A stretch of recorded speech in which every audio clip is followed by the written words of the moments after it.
4 rasanya. 1 ke 54.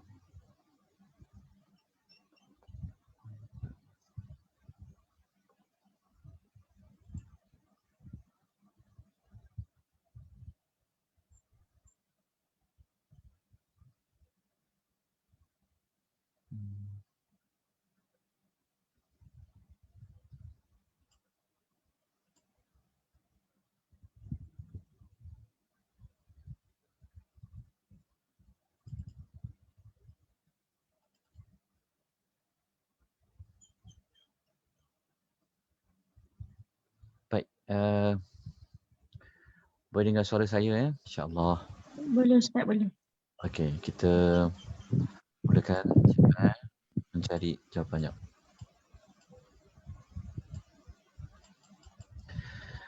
Bismillahirrahmanirrahim. Alhamdulillahirabbil alamin. Wassalatu wassalamu ala asyrafil anbiya'i wal mursalin wa ala alihi wa sahbihi ajma'in.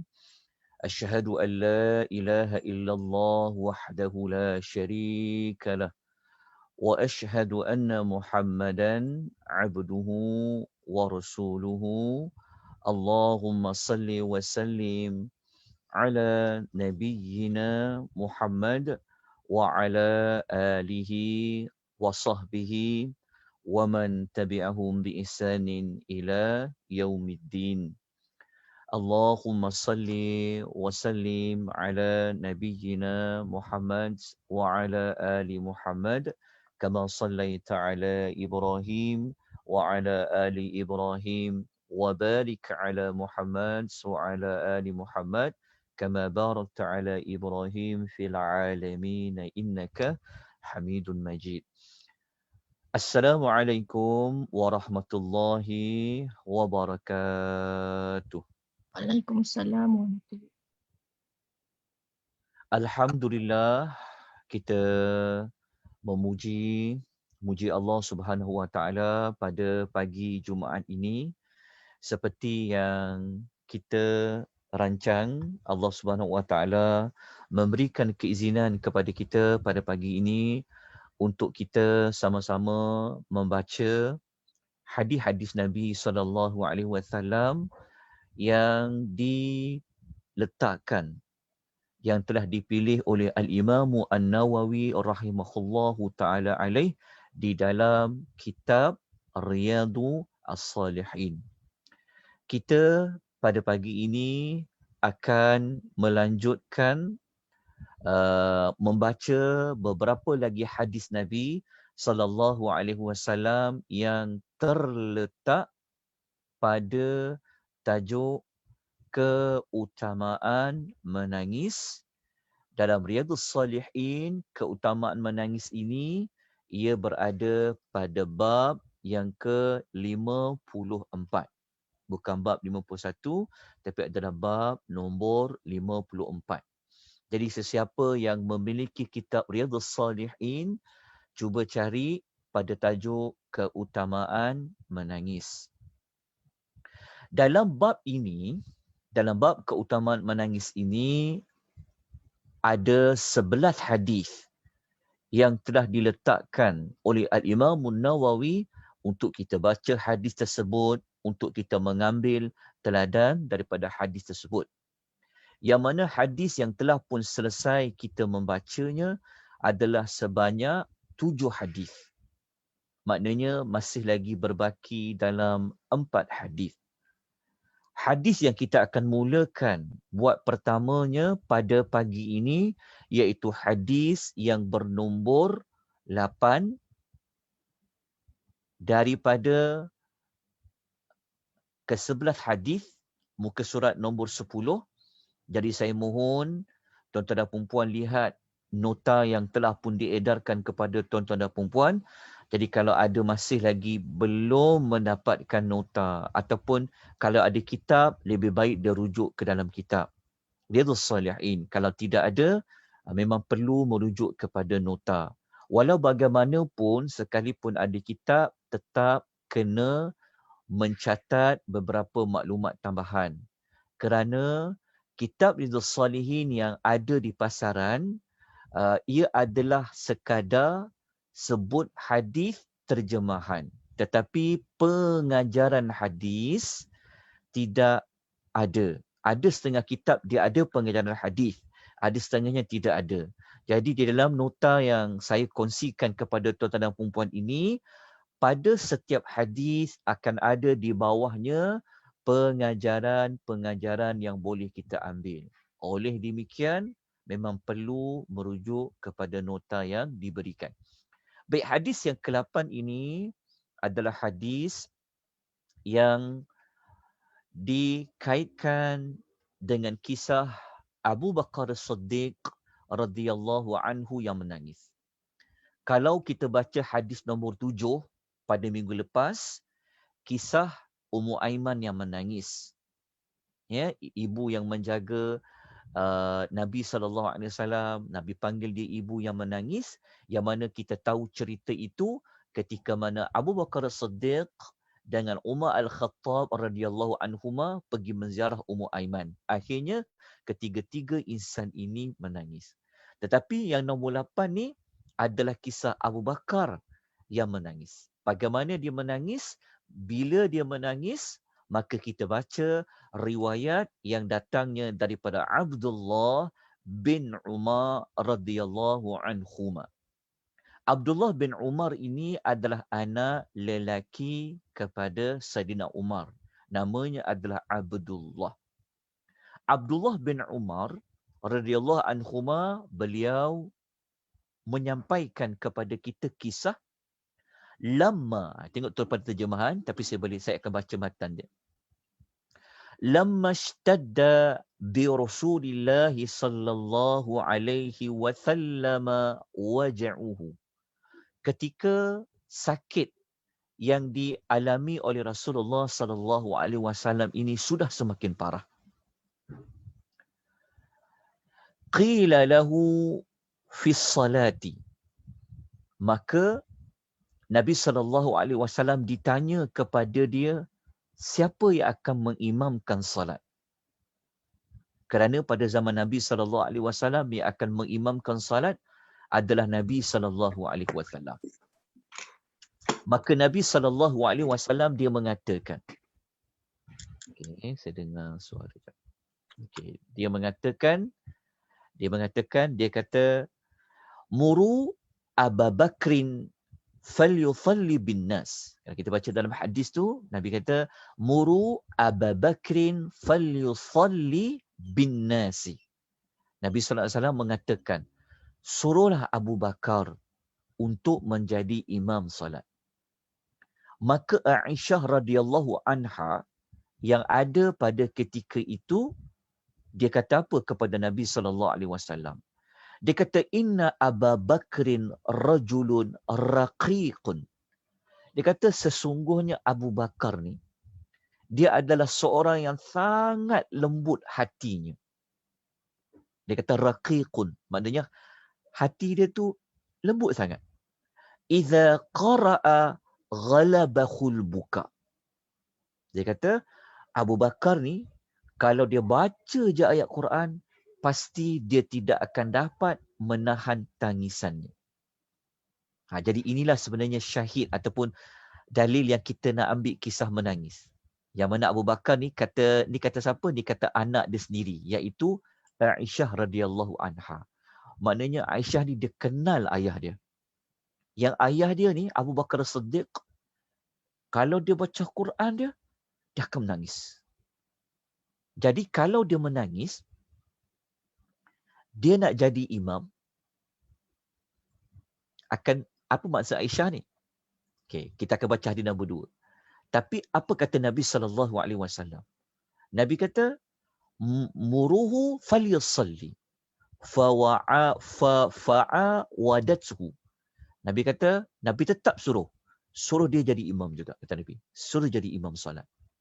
Dalam riwayat lain, dalam lafaz yang lain, kata Aisyah radhiyallahu anha, Nabi sallallahu alaihi wasallam menyebutkan bahawa, kalau ikut dalam riwayat lain,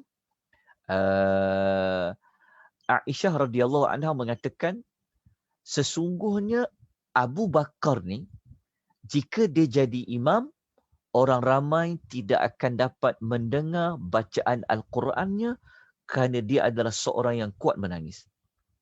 Daripada hadis ni, kita mendapati bahawa kenapa Aisyah dia tak setuju kepada Nabi SAW untuk memilih Abu Bakar As-Siddiq menjadi imam. Kerana bagi beliau, nanti kalau bapa dia jadi imam, Abu Bakar As-Siddiq radhiyallahu anhu jadi imam, nanti tangisan dia akan menyebabkan orang tidak dengar bacaan Al-Quran yang dibaca oleh imam, iaitu Abu Bakar As-Siddiq radhiyallahu anhu. Sebab apa? Sebab dia akan menangis ketika dia membacakan ayat-ayat Al-Quranul Karim. Bagaimana dengan kita? Berapa kali kita baca ayat Quran yang kita menangis? Berapa kerap kita mendengar orang baca Al-Quran, kita menangis?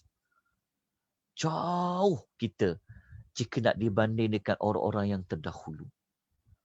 Seperti mana Abu Bakar As-Siddiq radhiyallahu anhu. Kalau kita belajar hadis sebelum ini, ingatkan kisah Nabi sendiri, dia menangis di dalam solat.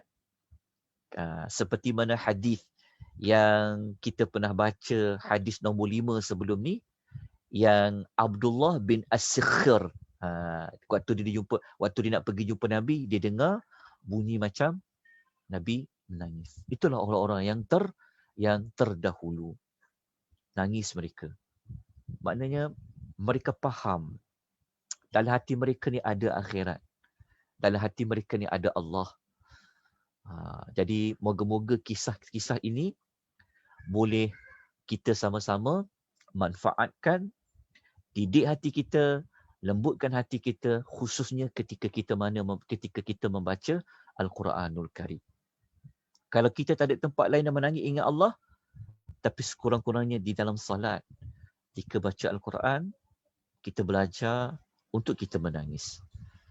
Moga-moga kita semua dapat manfaat. Dan akhirnya, Abu Bakar As-Siddiq pun menjadi imam juga, menggantikan Nabi sallallahu alaihi wasallam. So daripada kisah Abu Bakar As-Siddiq yang dia menangis ni, apa yang dapat kita belajar? Apa teladan yang boleh kita jadikan sebagai panduan hidup kita? Di sini kita dapat belajar betapa mulianya kedudukan Abu Bakar As-Siddiq di sisi Nabi sallallahu alaihi wasallam. Kenapa dia mulia? Sebab Nabi jadi imam. Tidak ada orang yang boleh ambil tempat Nabi. Tetapi kalau Nabi yang cadangkan, Nabi yang suruh, sekalipun Aisyah berkeras tak nak bapa dia jadi imam, kerana tangisan dia tu. Jadi Nabi tetap minta Abu Bakar As-Siddiq menjadi imam, menunjukkan sudah ada gambaran kan, sebab Nabi akan wafat, sudah menunjukkan gambaran memang Abu Bakar As-Siddiq adalah orang yang paling layak untuk jadi pengganti Nabi SAW sebagai khalifah. Ini mulianya Abu Bakar As-Siddiq radhiyallahu anhu. Nanti sekejap lagi habis tajuk bab menangis ni, saya akan bacakan hadis-hadis Nabi, macam mana kasihnya Nabi ni kepada sahabat-sahabat dia.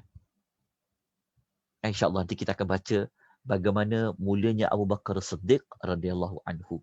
Dan dalam masa yang sama kita belajar, kita dapat lihat betapa takutnya Abu Bakar As-Siddiq kepada Allah Subhanahu wa taala. Kan ayat Quran kan adalah kalam Allah. Maknanya mereka tahu kalam Allah. Bagi kita belajar macam mana orang dulu takut dengan Allah Subhanahu wa taala dengan faham Al-Quranul Karim. Jadi ini menunjukkan bukti seperti mana kita sebut tadi, beliau adalah tokoh yang akan memimpin umat Islam selepas kewafatan Nabi sallallahu alaihi wasallam. Sebab tu cerita-cerita para sahabat ni kalau boleh dibaca.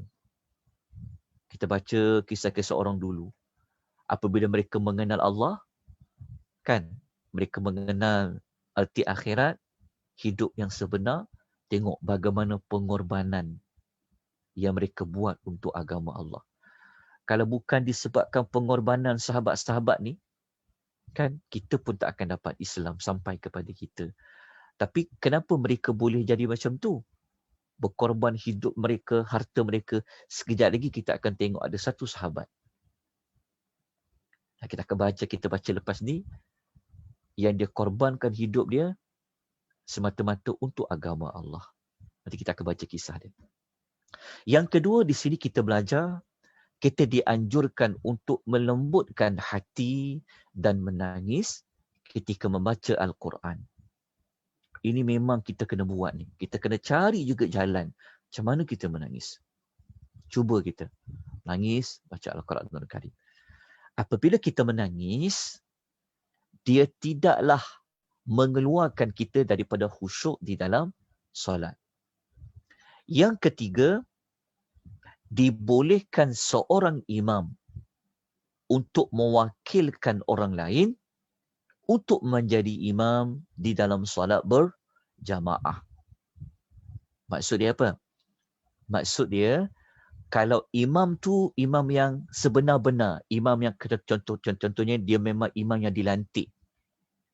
Tapi dia memang tak boleh nak imam ketika tu, dia boleh wakilkan orang lain untuk jadi imam. Diterima di dalam agama. Sebab jawatan imam ni dia besar.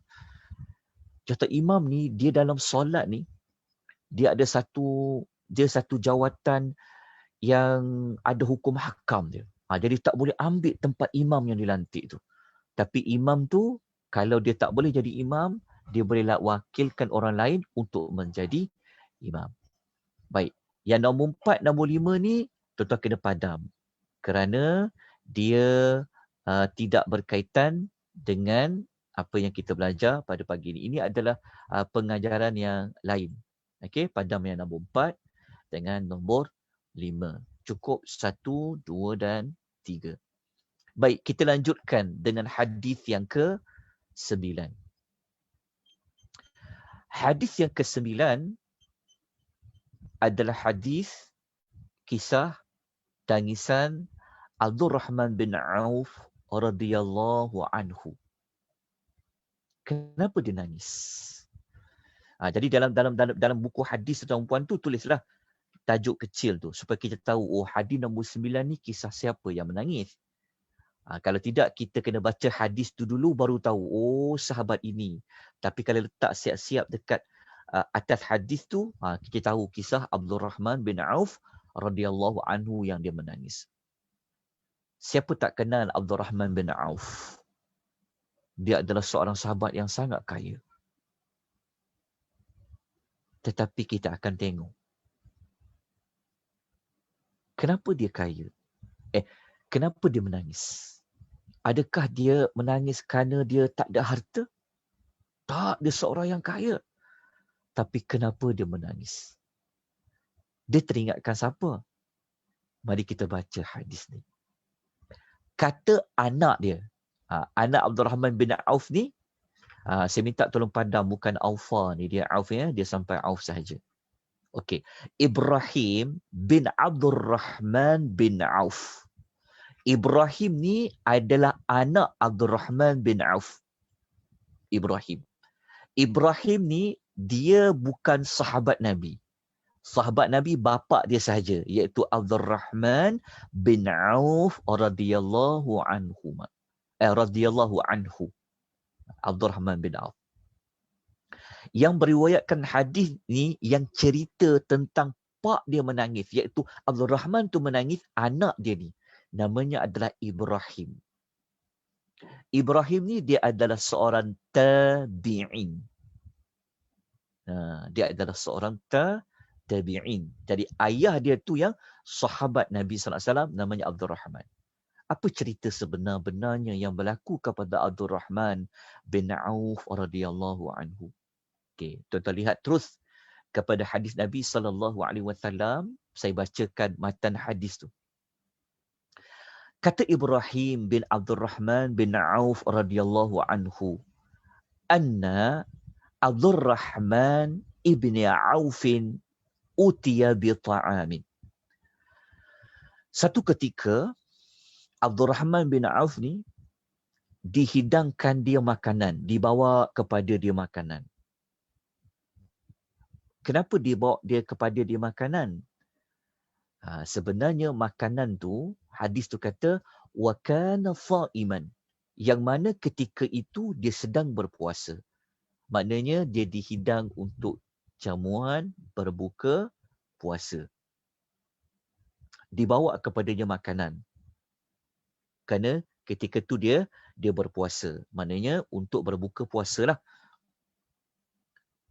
Waktu dihidangkan makanan untuk dia menjamu buka puasa tu, tiba-tiba dia terkenang ada sahabat dia seorang ni. Namanya adalah Mus'ab bin Umair radhiyallahu anhu.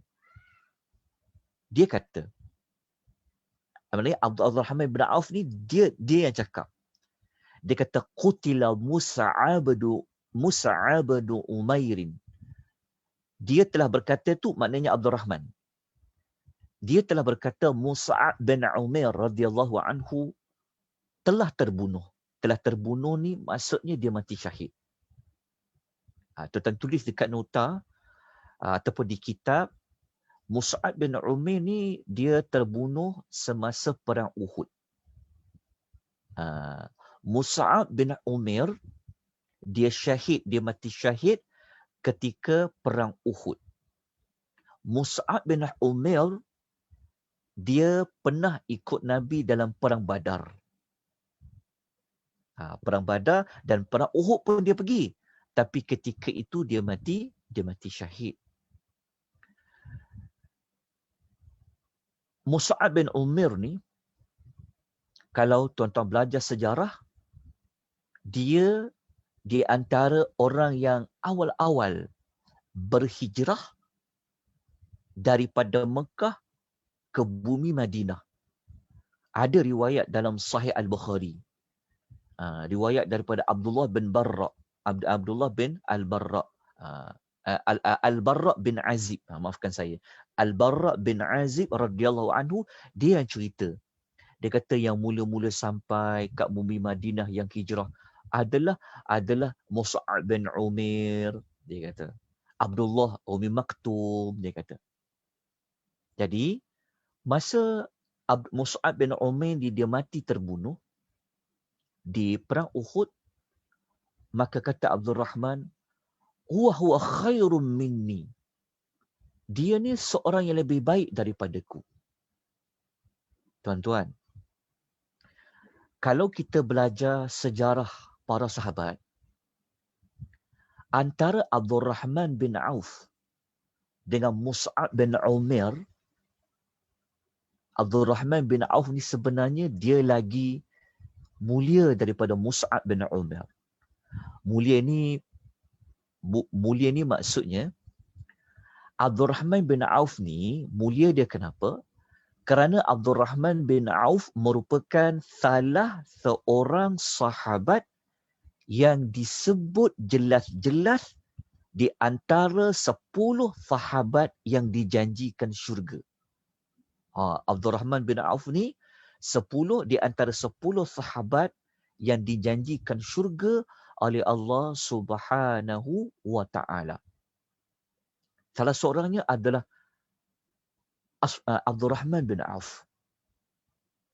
10 tu siapa? 4 adalah 4 khalifah. Abu Bakar As-Siddiq, Umar Al-Khattab radhiyallahu anhu, Sayyidina Uthman bin Affan radhiyallahu anhu, Ali radhiyallahu anhu. 4. Yang kelima, masuklah Abdul Rahman bin Auf. Yang keenam, Talhah bin Ubaidillah. Yang ketujuh, Az-Zubair bin Awam. Sa'id bin Abi Waqqas, Sa'ad bin Abi Waqqas, Abu Ubaidah Al-Jarrah, Sa'id bin Zaid. Itu di antara 10 sahabat yang dijadikan syurga.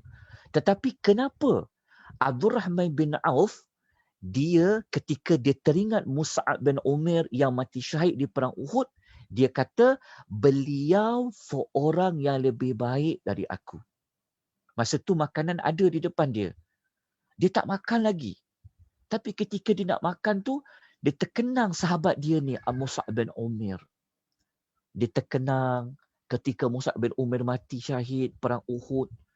Lepas tu Abdul Rahman ni dengan perasaan tawaduknya, dia kata, Mus'ab bin Umair ni, dia lebih baik dari aku, dia kata. Lepas tu dia kata, falam yujad lahu ma yukaffanu bihi illa burdatun. Dia kata tidak ada kain yang boleh digunakan untuk mengkafankan Mus'ab bin Umair ini melainkan selembar burdah. Dia ada macam satu selimut. Tinggal tu je dekat dia yang boleh digunakan untuk kafan si Mus'ab bin Umair. Lepas tu Abdul Rahman bin Auf dia cerita lagi. Dia kata in wutiya biha ra'suhu badat rijlahu. Dia kata kain yang hanya harta yang ada pada Mus'ab bin Umair ni, selembar kain ni, kalau digunakan untuk tutup kepala dia, nanti dekat kaki dia terbuka. Wa in wutiya biha rijlahu bada ra'suhu. Dia kata kalau kain tu tutup pula kaki dia, nanti kat kepala dia pula terbuka. Summa busita lana minad dunya ma busita. Lepas tu Abdul Rahman bin Auf dia pun sebut kenapa dia terkenangkan kisah Mus'ab bin Umair. Okey, sebenarnya tuan-tuan dan puan, Abdul Rahman bin Auf dia sangat kaya raya. Dia sahabat kan yang kaya kan. Sahabat-sahabat dulu tuan-tuan mereka sangat susah. Kan, macam Mus'ab bin Umair ni, kalau tuan baca sejarah dia, ketika sebelum dia hijrah, ketika dia dekat Mekah ni, dia adalah orang yang sangat kaya raya. Mak dia kaya, keluarga dia kaya. Tetapi apabila dia memilih untuk ikut Nabi, dia memilih untuk bersama-sama dengan Islam, mak dan ayah dia tidak berikan dia apa-apa harta untuk dia. Mus'ab bin Umair, dia tinggalkan semua harta kekayaan dia demi untuk cari redha Allah, demi untuk Islam, demi untuk ikut Nabi berhijrah. Dia tinggalkan segala-galanya, sedangkan semua orang tahu Mus'ab bin Umair ni dia seorang yang kaya raya ketika dia duduk di Mekah dulu. Tetapi ketika dia mati, ketika dia mati, dia tidak ada harta, melainkan tinggal kain, yang kain tu pula tak cukup untuk tutup satu tubuh badan dia. Kalau kain tu tutup kepala dia, nanti dekat kaki dia nampak. Kalau tutup kaki dia, nanti kepala dia nampak. Tetapi kalau kita baca hadis, Nabi menyuruh tutup kepala dia, biar kaki dia nampak. Tapi pada kaki tu pun Nabi minta cari rumput-rumput, tutup pada kaki dia. Jadi Abdul Rahman bin Auf, yang dia hidup panjang umur dia, sempat dia Allah bagi di kekayaan dunia, dia teringat kisah sahabat yang dulu dia kaya, tapi dia jadi susah. Kan? Lepas tu mati syahid pula perang Uhud. Tak sempat nak menikmati, macam tak sempat nak dapat harta rampasan perang kan. Tak sempat nak mengecapi kemenangan Islam. Maka Abdul Rahman bin Auf dia kata telah dilapangkan bagi kami dunia ni dengan selapang-lapangnya. Atau dalam riwayat dia katakan, kami ni telah Allah bagi kekayaan dunia sebanyak-banyaknya. Sesungguhnya kami bimbang kebaikan itu telah dipercepatkan diberi kepada kami di dunia. Maknanya Abdul Rahman bin Auf ni, dia kata macam ni dalam pemikiran dia. Dia sangat bimbang. Nanti di akhirat dia tak dapat dah pahala. Dia tak dapat dah kebaikan akhirat. Sebab apa? Sebab Allah dah bagi dia kekayaan dekat dunia ni. Dia ada kekayaan yang banyak. Maka dia bimbang. Dia bimbang takut nanti di akhirat aku dah tak dapat apa-apa kebaikan. Allah dah bagi aku semua dekat dunia ni. Kemudian dia buat apa? Kata anak dia, summa ja'ala yabki hatta tarakat ta'ama. Dia terus menangis sehingga dia tak jadi nak makan yang dihidangkan kepada dia. Sedangkan ketika itu dia berpuasa. Hadis riwayat Al-Bukhari. Tuan-tuan dapat faham tak hadis ni? Macam mana perasaan seorang sahabat yang kaya, Allah bagi dah dunia untuk dia, tetapi dia menangis, mengalirkan air mata kerana dia mengenangkan akhirat. Dia mengenangkan susah payah sahabat-sahabat yang lain dulu kaya, tapi demi Islam, Nabi dapat redha Allah, biarlah kekayaan tu hilang. Seperti mana kisah Mus'ab bin Umair radhiyallahu anhu. Hadis riwayat Al-Bukhari. Kita lihat bagaimana para sahabat dahulu mereka menangis, mengenangkan perjuangan, pengorbanan dan mengingatkan juga macam mana kembali mereka nanti di hari akhirat. Kita bimbang juga tahu. Allah Ta'ala beri kita semua kebaikan dekat dunia ni, entah-entah di akhirat langsung tak ada kebaikan. Maka perlu ada perasaan bimbang itu. Seperti mana dirasai oleh Abdul Rahman bin Auf. Sedangkan dia ni salah seorang sahabat yang Nabi janjikan syurga.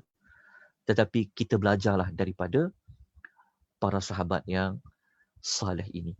Baik, apa pelajaran yang kita boleh ambil daripada hadis ni? Nombor satu, kita dianjurkan dalam Islam untuk mengenang, mengingati kisah hidup orang-orang yang saleh.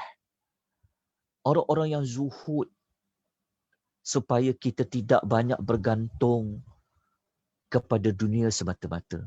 Maknanya hati kita ni jangan duk fikir dunia saja. Tapi kita terlupa untuk memikirkan akhirat kita macam mana. Belum tentu kita dekat dunia ni kaya, senang. Belum tentu akhirat kita senang. Belum tentu. Belum tentu. Kita bimbang, Allah bagi kita segala-galanya dekat dunia ni adalah sebagai istidraj dia.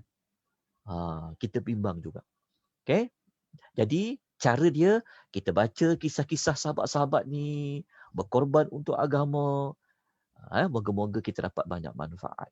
Yang kedua di sini, kita dapat belajar bagaimana Allah menerangkan keutamaan orang-orang terdahulu. Orang-orang yang awal-awal masuk Islam seperti Mus'ab bin Umair, Hamzah bin Abdul Muttalib dan lain-lain yang merupakan orang yang pertama terbunuh di jalan Allah. Sebenarnya Hamzah ni pun mati terbunuh pada Uhud. Sama seperti Mus'ab bin Umair pun orang yang mati dalam perang Uhud. Hamzah ni bapa saudara Nabi sallallahu alaihi wasallam. Macam mana Nabi menangis mengenangkan kematian pak saudara dia, Hamzah. Baik. Yang ketiga, di sini kita belajar hadis ni mengingatkan kita tentang tipu daya dunia. Tipu daya dunia tu macam kita sebut pasal harta tadilah. Ya. Kita jangan tertipu. Jangan kita ingat kita senang, kita ada segala-galanya, tanda Allah suka dekat kita, tanda Allah redha pada kita, tak. Jangan ingat kita senang dekat dunia ni, nanti kita akan senang juga di akhirat. Tidak. Jangan macam tu. So, hadis ni mengingatkan kita hakikat yang benarnya yang ada pada dunia. Yang keempat, kita dapat belajar betapa takutnya para sahabat Nabi kepada Allah Subhanahu wa taala seperti mana kisah Abdul Rahman bin Auf radhiyallahu anhu. Takut dia mengenang macam mana nanti dia dengan Allah, macam mana nanti nak jumpa dengan Allah Subhanahu wa taala. Yang kelima, sayugianya dalam sudut akhirat hendaklah seseorang itu melihat kepada orang yang lebih banyak buat ketaatan. Maksud dia kita, kalau kita nak lihat kehidupan di hari akhirat, cara dia, kita kena tengok orang yang lebih banyak buat taat daripada kita. Kita kena tengok orang yang lebih soleh daripada kita. Tetapi dari sudut dunia, kita kena tengok kepada orang yang bawah dari kita. Faham tak maksudnya? kita dari sudut dunia, jangan tengok orang atas pada kita. Kalau kita tengok orang yang lebih pada kita, kita akan jadi orang yang kurang syukur. Kita akan jadi orang yang nak jadi macam orang tu. Kalau dia lebih, kita nak jadi macam dia lebih. Jadi bab dunia ni sepatutnya kita kena kurangkan. Jadi cara dia, kita kena tengok orang bawah pada kita. Kalau kita cukup makan, tengok orang yang tak ada makan. Kita akan jadi syukur. Kita akan jadi dunia ni seperti cukuplah apa yang ada. Tapi kalau kita tengok orang di atas kita, akan menyebabkan nanti kita nak, macam mana dia kaya, dia cari sampaikan dia terlupa hidup dia sebenar untuk apa kat situ. Bukan salah cari dunia tu, tapi kita bimbang, kita akan jadi orang yang tak bersyukur. Kita rasa tak cukup je sebab kita salah melihat sudut pandang. Tapi kalau akhirat, kita jangan tengok orang bawah pada kita. Kalau kita banyak bersedekah, tengok orang tu, kadang-kadang sedekah, cukuplah. Kita pun akan jadi orang yang, cukuplah buat amal soleh ni. Aku dah banyak dah ni, orang tu dia tak banyak, aku ni cukup. Tapi sebenarnya akhirat kita kena tengok orang yang lebih pada kita. Dia ni lebih banyak lah. Beri waktu dia untuk bantu orang susah. Aku ni, jadi kita akan jadi macam dia. Kita akan ikut macam orang tu, tak apa. Sebab kita akhirat memang kita kena jadi orang yang tamak. Tapi dekat dunia, kita jangan jadi orang yang tamak. Jadi caranya macam tu. Semoga-moga kita semua dapat manfaat. Seperti mana Abdul Rahman bin Auf, dia tengok kisah Mus'ab bin Umair mati syahid dalam perang Badar, dalam perang Uhud, korbankan harta dia. Jadi sahabat-sahabat ni, apabila dia tahu kisah tu, dia akan nak bekerja lagi. Dia nak buat macam orang-orang yang salih. Itulah pelajaran nombor 5. Wallahu ta'ala a'lam. Moga-moga kita dapat manfaat. Baik, kita pergi kepada hadis yang ke-10. Tinggal lagi 2 hadis sahaja. Hadis 10 ni adalah hadis yang berkaitan dengan 2 titisan dan 2 kesan. Daripada Abu Umamah Sudai bin Ajlan Al-Bahili radhiyallahu anhu. Rasulullah sallallahu alaihi wasallam bersabda. Rasulullah sallallahu alaihi wasallam bersabda, tengok terjemahan muka surat nombor 14. Atas kan tu, apa sabda Nabi sallallahu alaihi wasallam? Sabda Nabi sallallahu alaihi wasallam, laisa syai'un ahabbu ila Allah ta'ala min qatrataini. Hadis tu bukan ahabbu tu, ahabba. Laisa syai'un ahabba ila Allah ta'ala min qatrataini. Tidak ada yang lebih dicintai oleh Allah dari 2 titisan. Wa atharaini, dan dari 2 bekas. 2 bekas tu maksudnya 2 tanda. Lepas tu Nabi terangkan, 2 titisan tu apa? Nabi kata, qatratun dumu'in fi khasyatillah. Titisan pertama iaitu titisan air mata kerana takut kepada Allah. Ini dia punya syahid kepada hadis yang kita nak baca. Satu lagi, wa qathratud dammi tuhraku fi sabilillah. Satu lagi, titisan darah yang jatuh, yang mengalir pada ketika berperang di jalan Allah. Manakala 2 bekas itu, kata Nabi, fa atharun fi sabilillah, iaitu tanda dia berjuang di jalan Allah. Tanda bekas tu maksudnya mungkin muka dia ada cala-cala kena pedang ke, mungkin badan dia luka-luka, ada tanda dia pergi berperang di jalan Allah. Allah Ta'ala tu kata, Allah Ta'ala bagi tahu tadi apa? 2 tanda itu sangat disukai oleh Allah. Tanda apa? Tanda dia pernah berjuang di jalan Allah. Satu lagi tanda apa? Wa atharun fi faradatin min faraidillahi ta'ala, dan tanda bekas dia melaksanakan salah satu daripada kewajipan terhadap Allah Subhanahu wa ta'ala. Contohnya apa? Contoh yang kita boleh ambil contoh macam Nabi SAW kan? Kaki dia bengkak-bengkak kan? Jadi daripada kaki dia bengkak tu, maka itu tanda yang Allah suka. Tanda apa? Tanda orang yang menunaikan ibadat. Nampak ada tanda-tandanya.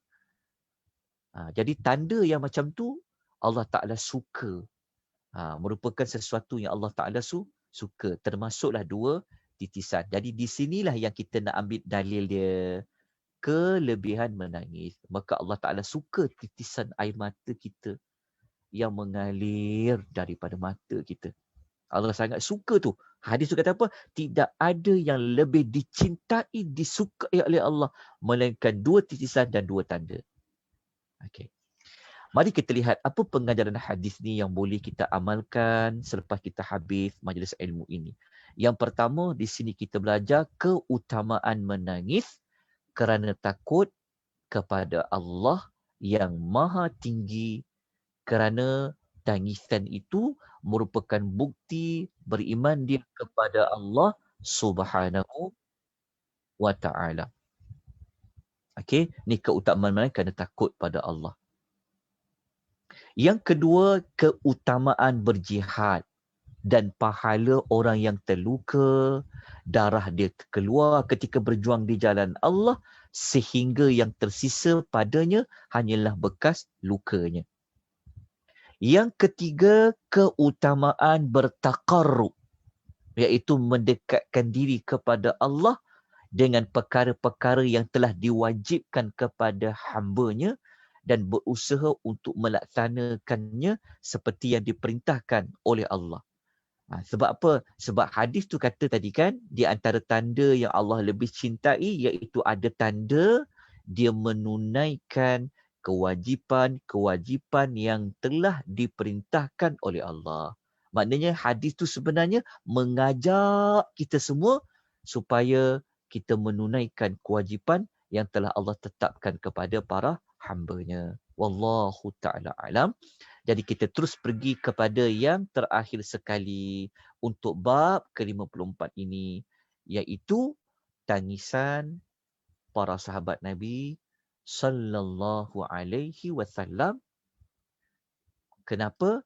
Kerana mereka sangat terkesan dengan nasihat yang disampaikan oleh Nabi sallallahu alaihi wasallam. Mari kita baca hadis dia. Berkata Al-Irbat bin Sariyah radhiyallahu anhu, wa'adhana Rasulullah sallallahu alaihi wasallam maw'izatan wajilat mihal qulubu wa dharafat minhal uyunu. Rasulullah sallallahu alaihi wasallam pernah memberikan kami mau'izah, nasihat. Yang nasihat itu ketika diberikan, dia kata sangat deep, dia kata. Maksudnya sangat terkesan kepada kami, sangat mendalam nasihat Nabi bagi tu, yang mana ketika itu nasihat itu kata para sahabat telah menggentarkan hati kami dan apa? Dan mencucurkan air mata. Hadis riwayat Abu Daud. Maksud dia, hadis tu Nabi SAW pernah bagikan satu nasihat yang menyebabkan para sahabat ni sangat terkesan. Sehingga kan takut ni, mereka timbul ketakutan dalam hati mereka, lepas tu mereka menangis. Cuma hadis ni sebenarnya Al-Imam Nawawi dia potong. Dia potong tu maksudnya Al-Imam Nawawi dia tak bawa isi nasihat tu. Maksudnya apa yang Nabi nak bagi nasihat tu? Maksudnya kandungan nasihat yang Nabi sampaikan tu. Dalam Riyadhus Shalihin ni dia tak bawa pada hadis ni. Sebenarnya nasihat tu, hadis tu pandang ada sebenarnya, tapi pada bab yang lain.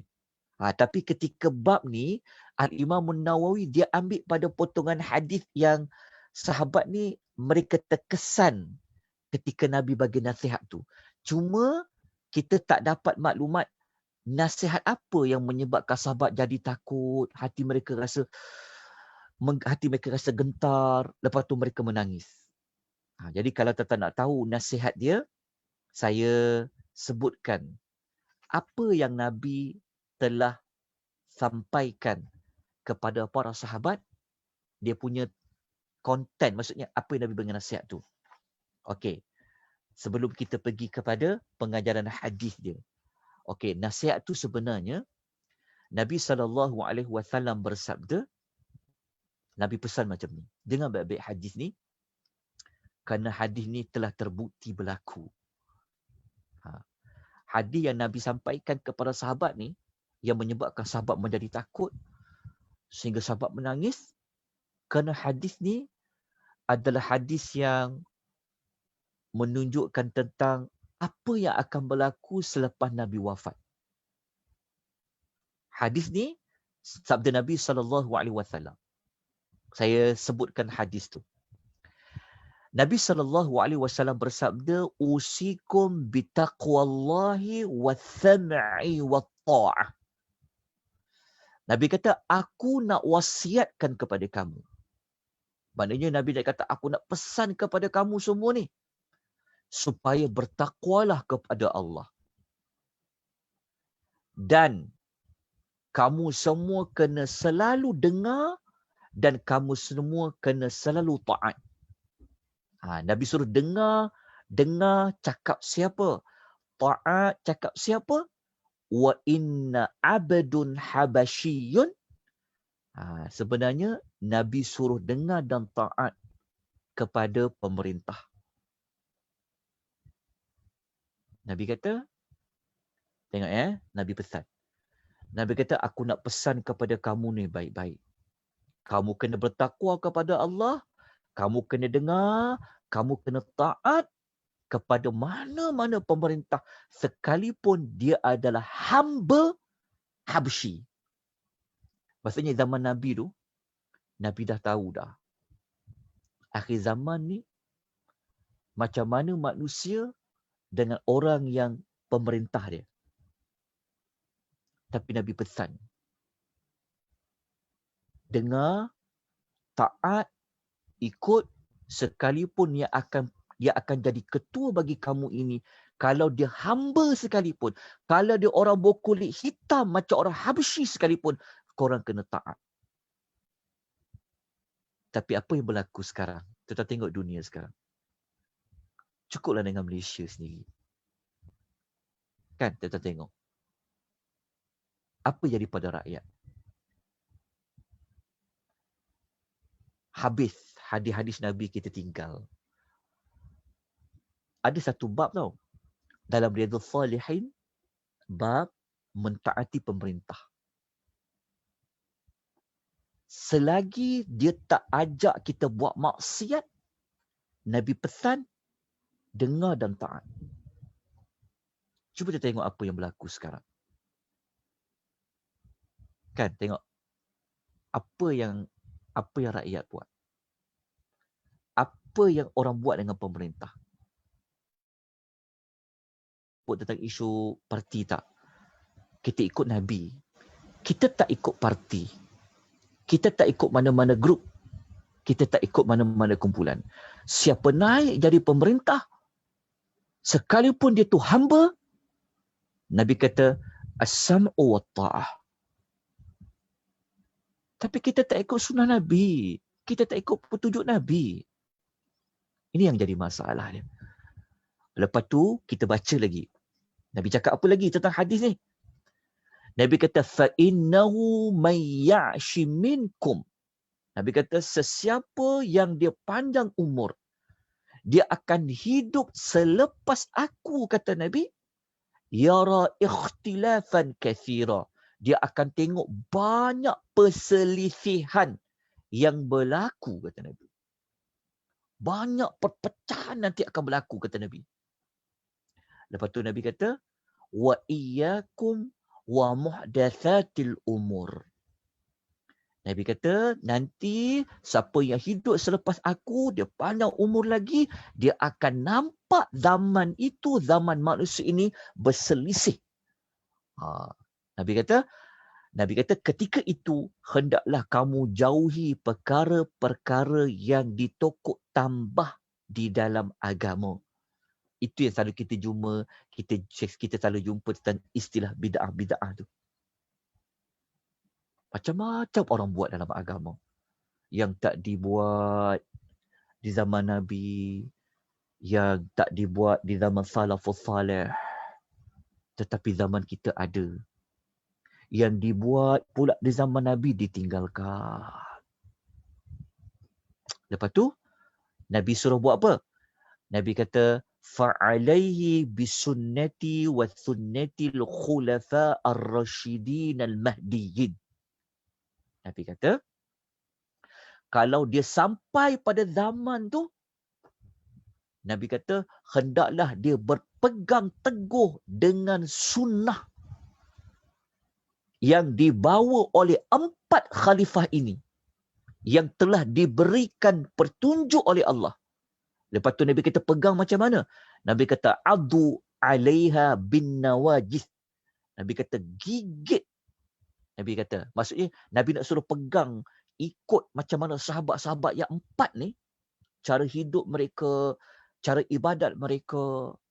Nabi kata pegang ikut 4 sahabat ni, kata Nabi, al-khulafa ar-rasyidin ni, kau pegang dia umpama kau gigit dengan gigi geraham kau.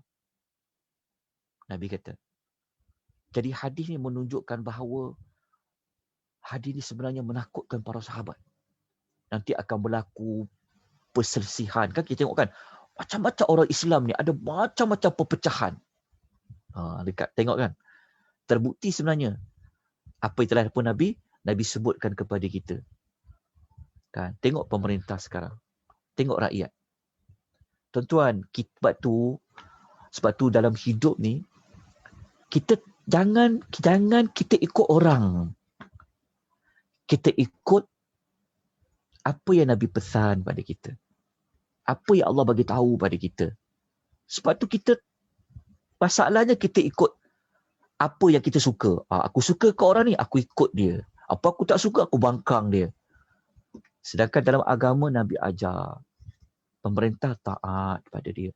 Taat pada dia. Selagi dia buat kebaikan. Dia tak ajak kepada keburukan. Siapa pun, kita ni, siapa pun yang perintah kita, kita taat. Dalam bawa perkara kebaikan. Kita boleh kritik, boleh. Bagi pendapat, boleh. Tak salah. Tetapi, adakah sampai kepada kita nak gulingkan mereka? Adakah sampai kita nak kena jatuhkan mereka? Bacalah hadis-hadis Nabi. Ada dari Salihin. Tuan-tuan jangan marah saya ya. Saya cuma sampaikan apa yang Nabi sampaikan. Dalam nasihat Nabi kepada para sahabat. Dan Nabi pesan. Ikut sahabat-sahabat yang 4 ni. Tapi cuba tanya diri kita. Cuba tengok kehidupan kita. Kehidupan rakyat. Kehidupan negara kita ni. Ikut tak cara macam mana Abu Bakar Siddiq mentakbir, Abu Bakar mentakbir, Osman mentakbir, Ali mentakbir? Ikut tak macam mana ibadat-ibadat yang dilakukan oleh 4 sahabat ni? Lepas tu dalam ibadat kita tanya, aku buat ni, aku ikut tak Abu Bakar Siddiq? Abu Bakar ada buat tak? Osman ada buat tak ibadat ni? Ali ada buat tak ibadat ni? Sebab Nabi pesan ni. Sebab apa? Sebab apa Nabi suruh kata gigit dengan gigi geraham? Maknanya nanti duga dia sangat besar. Kita suka ikut si fulan, orang ini, orang ini, orang ini. Tapi kita tak, dalam hidup kita ni sepatutnya benchmark dia pertama kena tanya dulu. Sahabat dulu buat macam mana? Ibadat ni ada tak ditunjuk oleh sahabat dulu macam mana? Bukan tanya, ustaz saya, ustaz saya, ustaz saya. No. Ustaz kita sebenar adalah sahabat. Guru kita sebenar adalah sahabat. Kita maksudnya bukan kita kata tak ikut guru kita, tak. Maksud saya adalah kayu pengukur kita ni benar, tak benar, duduk pada laluan siratal mustaqim ataupun tidak, adalah orang-orang yang terdahulu. Lepas tu kita selalu sebut salafus salih, orang-orang yang terdahulu. Tuan-tuan tak apa kalau tak dengar cakap saya, sebab saya tidak ada apa-apa kedudukan pun. Saya tak ada apa-apa kepentingan pun. Tetapi saya cuma menyampaikan apa yang Nabi pesan. Kalau orang dia tak setuju, tak apa, tetap boleh tidak bersetuju dengan saya. Tetapi adakah anda tidak bersetuju dengan hadis Nabi? Sebab tu Nabi suruh pegang. Sebab apa? Sebab zaman akhir zaman, kita akan lawan arus. Arus kita nak pegang ikut Nabi tu. Tapi akhir zaman manusia pergi lari daripada Nabi. Kita nak ikut mana? Kita nak ikut arus perdana ataupun kita nak ikut yang Nabi pesan? Itu isu dia. Betul Nabi suruh pegang gigi geraham tu. Sebab Nabi tahu dah. Ada kumpulan Syiah, ada kumpulan tu Nabi kata pepecah umat dia kepada kumpulan. Dia kata gigit, ikut tu macam mana sahabat dulu, macam mana akidah mereka, macam mana pegangan hidup mereka. Nabi suruh gigit. Sebab tu selamat kita kalau hidup dengan zaman Nabi. Walaupun kita kehilangan kawan, kita kehilangan grup, kita kumpulan tak apa. Tapi kita tidak mahu kehilangan redha Allah. Nak dapat redha Allah, ikut apa Nabi pesan. Biarlah kita tak ada kawan, tak apa. Tetapi aku tidak mahu kehilangan apa yang Nabi pesan. Sebab tu hidup ni, ikut apa yang Nabi pesan. Tuan jelas tak apa yang ingin saya sampaikan? Yang menyebabkan sahabat menangis tadi. Sebab para sahabat tahu Nabi akan wafat, akan berlaku perpecahan dalam hidup kan. Okey, sebab tu kalau waktu kita mengajar, kita sampaikan maklumat. Tuan-tuan dah biasa kan ikut dalam kelas-kelas. Tak ada pun kita nak kata ikut saya. Ini pendapat saya. Tetapi kita bawa ke mana tuan-tuan? Kita bawa kepada Allah kata, Nabi cakap, Nabi kata. Tuan-tuan jelas tak? Kesalahan orang yang menyampaikan dakwah, dia sampaikan ilmu untuk cari mulia dia. Dia nak dapatkan ilmu untuk angkat diri dia. Sebenarnya kita menyampaikan ilmu, kita nak bawa manusia, pergilah kau kepada Allah. Engkau pergilah kepada Nabi. Bukan bawa pada kita. Bukan nak pelik kemuliaan, tapi nak bawa kepada Nabi. Itu baru sampai kepada slogan, pergilah kepada Allah, pergilah kepada Rasul. Seperti hadis ni. Kita tengok kan, negara kita takkan aman. Betul tak? Kan? Orang ni nak bantah orang ni nak bantah orang ni nak bantah. Saya bukan isu apa. Saya bukan orang politik, minta maaf tuan-puan. Saya orang yang memang kita cuba untuk pegang dengan hadis Nabi. Tak apa.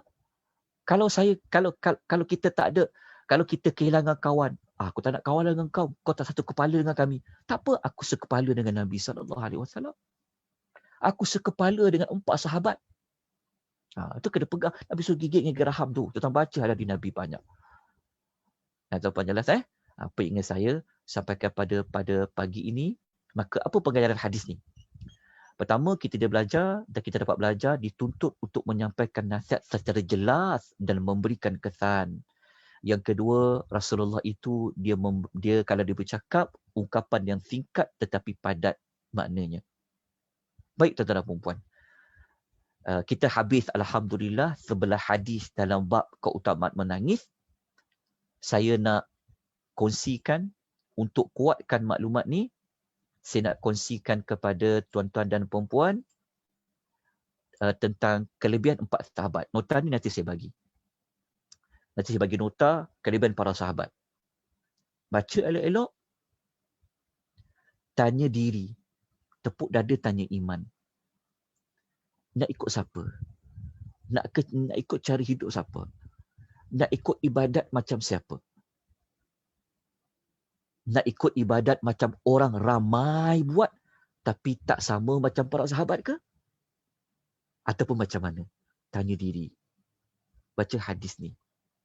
Okey, mari kita lihat. Kita bentangkan hadis ni untuk kuatkan lagi hadis 11 tadi. Kenapa kita perlu merujuk kepada apa yang dibuat oleh para sahabat yang terdahulu? Kenapa? Mari kita baca hadis ni. Faham baik-baik, pegang elok-elok, amal. Kita tengok. Saya akan kongsikan hadis pada tuan-puan. Jangan risau. Nanti saya bagi hadis ni. Kita kongsikan hadis ni. Okey, tuan-tuan nampak nota yang saya paparkan ni? Nampak tak? Nampak. Kelebihan sahabat kelebihan khulafa' Rasyidin 4. Sedih tuan-puan kalau tuan baca hadis-hadis ni. Kita tengok Nabi pesan apa pada ketika Nabi hidup. Okey, cerita dia, sekejap saya nak besarkan. Sekejap, besar tak hadis ni sekejap Hadis ni sekejap. Okey, hadis ni sekejap mana saya nak besarkan sekejap Saya nak kena besarkan. Okey. Kalau saya bentang macam ni nampak Okey, kita baca. Boleh kita ambil masa ni. Ambil sedikit untuk tajuk ni yang selama ni mungkin kita tak teringat sahabat kan. Mungkin kita dengar saja nama dia. Tapi cara hidup kita, cara ibadat kita, kehidupan kita ni sebenarnya bertentangan dengan salafus salih terlebih dahulu, iaitu para sahabat. Mari kita lihat. Kenapa kita perlu berpegang kepada para sahabat? Okey, kalau kita lihat di sini. Ini cerita dia, riwayat Abu Musa al-Asy'ari radhiyallahu anhu. Okey, cerita Abu Musa ni. Abu Musa ni sebenarnya dia ditugaskan sebagai penjaga pintu. Kan? Ingat tak kalau zaman dulu kan, kalau mereka berjalan kan mereka buat, kalau zaman dulu mana ada tandas kan? Kan ada sahabat yang jaga kan. Jadi sahabat ni Abu Musa Asy'ari ni dia ditugaskan untuk menjaga pintu yang berada di salah sebuah kebun di Madinah. Maksudnya tak ada siapa boleh jumpa Nabi, dia kena jumpa dulu Abu Musa Asy'ari ni. Jadi Abu Musa Asy'ari ni dia kata, ketika aku bersama dengan Nabi SAW di salah sebuah kebun di Madinah, tiba-tiba datang seorang lelaki. Minta untuk apa? Dia minta untuk jumpa Nabi. Maka sabda Nabi SAW, selepas Nabi tahu siapa datang tu, Nabi kata, bukakanlah untuk dia pintu tu dan berilah khabar gembira untuknya dengan syurga. Tapi masa tu tak tahu siapa lagi. Nabi kata, okey, bukakan pintu dia, bagi dia masuk. Bagi tahu dekat dia, dia akan dapat syurga.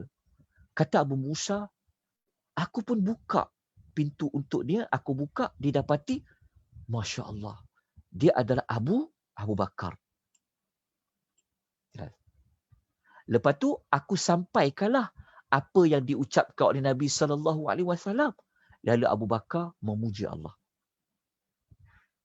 Kemudian datang seorang lagi. Orang kedua datang, nak minta izin untuk masuk. Nabi kata, bagi dia masuk. Berikan khabar gembira untuknya syurga. Abu Musa pun, dia buka. Dia buka, dia dapati, Masya Allah, Umar. Maka aku ceritalah apa yang Nabi sampaikan. Lalu dia memuji Allah. Lepas tu datang pula orang ketiga. Minta izin nak masuk. Nabi kata, bukakan untuk dia. Berikan khabar gembira untuknya syurga. Tapi Nabi ada tambah sikit dekat ujung dia. Dekat sini. Nabi kata, di atas kesusahan yang menimpanya. Nanti saya akan bagi tahu jawapan dia. Orang ketiga datang, dia minta izin jumpa Nabi. Nabi kata, biar dia masuk. Bagi tahu dekat dia akan dapat syurga, tetapi dia akan menempuh kesusahan. Okay. Aku pun buka, didapati, Osman. Maka aku bagi tahu apa yang diucapkan oleh Nabi SAW. Lalu dia memuji Allah. Kemudian dia berkata, Allah tu adalah penolong. Okey, ini kita cerita tiga sahabat. Hadis riwayat Al-Bukhari, Muslim. Okey. Tetap faham tak hadis ni? Faham. Daripada hadis ni, ketiga-tiga sahabat ni, Nabi jamin apa? Nabi jamin mereka syurga. Kalau Allah jamin syurga untuk mereka melalui lidah Nabi, maksudnya dia buat ibadat tu, ibadat yang Allah suka ke Allah tak suka? Tindakan yang mereka buat tu betul ke tak betul ikut Allah dan Rasul? Mereka ni orang yang dijamin syurga, maknanya apa tindakan yang mereka buat, apa ibadat yang mereka buat adalah ibadat yang Allah redha. Yang kita ikut-ikut orang tu, belum jamin syurga. Tapi kita pinggirkan sahabat-sahabat ini. Okey. Tuan Salim, kenapa Nabi cakap dekat Uthman, dia tambah perkataan, dia akan dapat syurga di atas kesusahan yang menimpa dia. Okey, siapa tahu apa yang berlaku kepada Uthman Ibnu Affan radhiyallahu anhu. Hadis ni adalah hadis yang Nabi sebut akan datang, apa akan berlaku kepada Uthman. Siapa baca sejarah, dia tahu yang Uthman ni, dia telah, kita nak tahu tak, pemberontakan yang pertama sekali berlaku dalam sejarah Islam, pemerintah yang digulingkan dia supaya dia turun. Kau tak boleh jadi khalifah. Dibunuh dia adalah Uthman. Kita nak faham. Sebab tu dunia ni, ya orang duk buat yang berlaku macam kisah nak gulingkan pemerintah semua tu kan, sampai nak bunuh, nak apa tu, sebenarnya sejarah permulaannya berlaku di zaman Uthman. Tapi waktu zaman Uthman hidup, Uthman tak pernah tanya, nanti aku jadi apa ya Rasulullah? Uthman tak pernah tanya pun. Cuma dia tahu, Nabi cakap, engkau nanti akan ditimpa kesusahan. Rupa-rupanya memang benar kata-kata Nabi. Pada zaman Uthman jadi khalifah, di pertengahan tahun, ada orang buat fitnah dekat dia. Orang kata dia ni korupsi, orang kata macam-macam lah. Orang tuduh dia kan. Kita baca sejarah, sedih tuan, sangat sedih. Nabi dah tak ada. Tapi Nabi cakap waktu Nabi hidup tu, di atas kesusahan yang timpa dia, memang betul-betul berlaku. Dia mati dibunuh oleh pemberontak yang keliling rumah dia, kepung rumah dia. Tuan bacalah kisah para sahabat, sangat sedih ketika tu. Dan akhirnya ketika tu dia berpuasa. Dia sedang berpuasa dan dia baca Quran. Akhirnya orang rempuh rumah dia. Orang bunuh dia. Darah dia tu terpercik di Quran. Isteri dia tu, dia dibunuh. Daripada kisah Osman ni, timbullah peperangan. Dia panggil perang Jamal, perang Siffin. Tapi saya nak sebut pada tuan-puan, besar pengajaran tadi tu. Saya nak sebut tuan-tuan perempuan, apa yang Nabi cakap, hadis tu ada sahih, yakinlah pada Nabi. Kan Nabi kata, gigit dengan gigi geraham kamu, sunah-sunah sahabat ni pegang dia. Walaupun kita lawan arus, walaupun kita seorang je, orang lain semua berlainan dengan kita, tak apa, gigit dengan gigi geraham. Tuan-tuan, inilah besarnya manfaat kalau kita hidup dengan hadis-hadis Nabi SAW. Jadi tuan-tuan dah dapat jawapan, ketiga sahabat ni Allah jaminkan dia syurga. Okey, satu lagi hadis Nabi pasal para sahabat ni. Nabi SAW bersabda, ni hadis riwayat Al-Bazzar. Okey, Nabi kata, sesungguhnya Allah telah memilih para sahabatku di atas kamu, di atas sekalian alam. Ya, ini umum ya, ni bukan 4 sahabat saja, tapi ini umum. Nabi kata, sesungguhnya Allah telah memilih para sahabatku di atas sekalian alam, kecuali para Nabi dan Rasul. Maksudnya, para Nabi dan Rasul ni dia tetap yang mulia. Para sahabat ni nombor 2. Lepas tu Nabi kata, maka aku telah memilih 4 orang daripada kalangan sahabatku, iaitu Abu Bakar, Omar, Uthman dan Ali, dan aku menjadikan mereka ni sahabatku yang utama. Bagi dia bersabda lagi, sahabatku semua di atas kebaikan, umatku terpilih di atas sekalian umat. Maknanya Nabi kata, sahabat-sahabat Nabi ni, semua mereka ini berada di atas kebaikan. Dan saya nak baca satu lagi hadis Nabi yang lain tentang para sahabat. Tuan-tuan, kalau ada para sahabat ni zaman sekarang, kita akan menang. Islam ni akan menang. Kenapa Nabi cakap macam tu? Kalau adalah para sahabat masih hidup di zaman kita ni, senang hidup kita. Senang tu maksudnya banyak keberkatan. Para sahabat punya mulia mereka ni, iman mereka, kemuliaan mereka ni, sampaikan Nabi kata, kalau perang, kalau ada sahabat lah jadi tentera dalam perang tu, menang. Kita tengok Nabi cerita. Maknanya pentingnya sahabat ni, Nabi sebut. Mari kita baca hadis dia. Sikit lah kita baca hadis dia. Okey. Satu hari, lepas para sahabat, iaitu Abu Musa al-Sy'ari, dia cakap. Dia kata lepas kita habis solat maghrib, dia kata satu hari tu lepas kami habis solat maghrib, bersama Nabi SAW, mereka tak naklah berpisah. Maksudnya mereka tunggu lagi kat situ. Mereka tunggu sampai nak sembahyang isyak dengan Nabi SAW. Lalu, waktu isyak tu dah sampai, Nabi tanya, oh, kamu semua masih lagi berada di sini? Selepas solat maghrib tadi kan? Mereka kata, ya Rasulullah. Kami dah solat maghrib dengan kau. Kan? Lepas tu kami nak tunggu kau nak solat isyak dengan korang, dengan Nabi SAW. Lalu Nabi cakap apa? Nabi kata, kamu semua ni telah melakukan sesuatu yang baik lagi betul. Kemudian, Nabi dongakkan kepalanya ke langit. Para sahabat pun tengok Nabi angkat kepala dia ke langit. Sebab kan malam kan? Nabi tengok ke langit. Sahabat pun tengok ke langit. Apa Nabi tengok ni? Sahabat pun tengok. Rupanya Nabi tengok bintang. Waktu Nabi tengok bintang tu, Nabi kata apa? Nabi kata bintang itu adalah penyelamat langit. Apabila perginya bintang tu, maka langit ni akan didatangi pula apa yang telah dijanjikan untuknya. Kata Nabi, aku ni adalah penyelamat bagi sahabat aku. Apabila aku telah pergi, maka akan datanglah sahabatku apa yang telah dijanjikan untuk mereka. Maksudnya kalau Nabi dah tak ada, nanti akan menyelamatkan adalah sahabat. Lepas tu Nabi kata, sahabatku adalah penyelamat umatku. Apabila sahabatku telah tak ada, maka akan didatangi pula pada manusia itu umat yang dijanjikan untuk mereka. Hadis riwayat Muslim.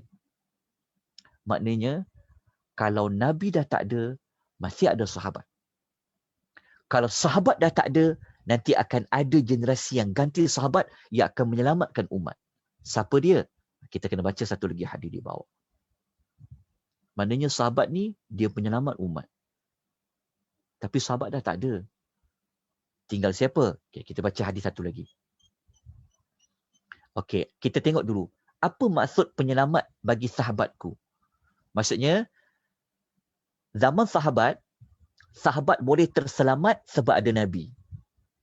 Kalau Nabi dah tak ada, yang menyelamatkan umat adalah sahabat. Tapi apa maksud penyelamat tu? Al-Imamun Nawawi rahimahullah, dia kata terselamat dari apa? Dia kata daripada fitnah-fitnah, daripada peperangan, minal hurub, daripada peperangan, daripada kemurtadan orang-orang Arab. Dia kata daripada perselisihan hati yang berlaku dan perkara-perkara yang sangat ditakutkan oleh Nabi sallallahu alaihi wasallam. Imam Nawawi kata apa? Semua perkara tersebut telah berlaku. Itu yang orang kata zaman fitnah sekarang ni, zaman fitnah. Betul kan? Zaman fitnah. Betul. Siapa yang belajar hadis-hadis tentang akhir zaman, tuan-tuan akan nampak jelas apa yang Nabi sebut satu persatu telah pun berlaku. Macam kisah Osman kan? Waktu zaman Nabi hidup tu kan Nabi kata dia akan dapat kesusahan hidup dia. Memang telah terbukti di zaman Nabi tu, di zaman sahabat, apa yang Nabi sebut dulu berlaku dekat sahabat. Termasuklah sampai zaman sekarang ni. Sampai yang kita belajar dekat surah Al-Kahfi tu, sampai Dajjal akan muncul. Itu di antara dia. Tapi sebelum tu apa berlaku? Kita tengok negara Arab berlaku apa. Tu yang berlaku Arab Spring, yang berlaku semua itu sebenarnya sudah ada dalam hadis-hadis yang Nabi sebut tentang akhir zaman. Berlaku apa. Jadi yang menyelamatkan kita, iman kita, akidah kita, kehidupan kita, ni para sahabat salafus salih. Okey, kita tengok. Apa maksud sahabatku adalah penyelamat umatku? Okey, kalau tadi tu Nabi kan menyelamatkan para sahabat. Okay, tengok apa sahabat penyelamat umatku. Nabi kata, yang menyelamatkan, kata Imam Nawawi, yang menyelamatkan umatku daripada pelaku perkara yang bid'ah. Tengok Imam Nawawi ulas. Kan hidup kita ni banyak benda yang pelik-pelik amal. Amal ni, kejap ada orang cadang amal ni, sekejap ada orang cadang amal ni, sekejap orang cadang amal ni. Faham tak? Amal. Berlaku tokok tambah dalam agama ni, Imam Nawawi sebut ya. Dia kata, wal hawadi fiddin, fitnah, zahirnya syaitan dan macam-macam lah. Ini seperti mana disebutkan oleh Al-Imam An-Nawawi rahimahullahu ta'ala. Jadi kalau kita nak tahu amal mana yang betul, tengok sahabat. Tengok dulu para sahabat. Tapi inilah maklumat yang kita telah kehilangan. Sedangkan Nabi pesan kepada kita. Ya, moga-moga kita semua dapat belajar lagi kisah-kisah para sahabat supaya kita berada dalam pesanan Nabi sallallahu alaihi wasallam. Okey. Kita akan tamat dengan hadis terakhir sekali. Ada 2 hadis lagi sebenarnya. Saya akan ambil 2 hadis ni tentang para sahabat ni. Okey. Kita tengok Nabi sebut dalam hadis dia, hadis ni adalah hadis riwayat At-Tabrani dalam Mu'jamul Kabir. Okey, kita lihat apa kata Nabi sallallahu alaihi wasallam yang bermaksud kamu semua akan sentiasa dalam kebaikan selagi ada bersama kamu sesiapa yang pernah tengok aku dan bersahabat denganku. Siapa dia? Nabi kata, kamu semua akan sentiasa dalam keberkatan, dalam kebaikan selagi mana bersama dengan kamu itu ada sesiapa yang pernah tengok aku dan bersahabat denganku. Maknanya siapa? Sahabatlah. Demi Allah, kamu semua sentiasa dalam kebaikan selagi ada bersama kamu sesiapa yang pernah melihat aku dan bersahabat dengan sahabatku. Siapa dia? Bersahabat dengan sahabatku, iaitu tabi'in. Faham tak maksud dia? Tabi'in, mereka bersahabat dengan sahabat Nabi. Sahabat Nabi bersahabat dengan Nabi. Maknanya tabi'in. Nabi angkat kedudukan tabi'in. Okey. Kita baca hadis yang terakhir sekali. Adakah tabi'in saja? Kita baca dekat sini. Okey. Kita baca dekat sini. Okey. Kita baca dekat hadis yang ini. Oh, ni hadis satu hadis, ada hadis lain. Ni kalau berperang Nabi kata, Nabi SAW bersabda, akan datang kepada manusia zaman mereka berperang. Lalu kalau zaman perang tu, kalau ada zaman perang tu berlaku, maka kalau ada di kalangan kamu siapa yang pernah bersahabat dengan Rasulullah, maka akan dikatakan kepada mereka, ada, para sahabat ada. Lalu Allah Ta'ala akan bukakan bumi untuk ditakluki. Lepas tu Nabi kata, kalau ada satu zaman manusia tu berperang, kalau mereka tanya, ada tak dalam tentera ini siapa yang pernah bersahabat dengan sahabat Rasulullah? Iaitu tabi'in lah. Mereka kata, ada. Maka kata Nabi, akan dibukakan bagi mereka bumi untuk ditakluki. Nabi kata menang perang.